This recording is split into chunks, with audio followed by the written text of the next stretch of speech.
ഇപ്പോൾ രാവിലെ 8 മണിയാണ്. ചായ കുടിക്കാൻ പോകണം. ഇപ്പോൾ ഇവിടുന്നാണ് ചായ കുടിക്കുന്നതാണ്.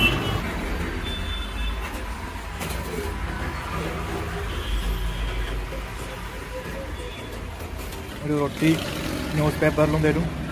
പിന്നെ കറി ഉണങ്ങിയ എല്ലാം ഒരു അച്ചിലിങ്ങനെ പ്രസ് ചെയ്ത് കുറേ ഒരാളിനെ കൂട്ടി വെച്ചാൽ അങ്ങനെ കറിയായിരുന്നു. അപ്പം ഇതിൻ്റെ പൈസ എന്ന് പറയുന്നത് വെറും 18 രൂപയാണ്.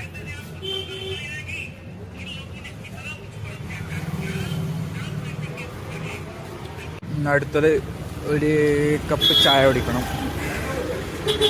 ചായക്ക് 8 രൂപ, അതും മണ്ണിൻ്റെ ഗ്ലാസ്സിൽ.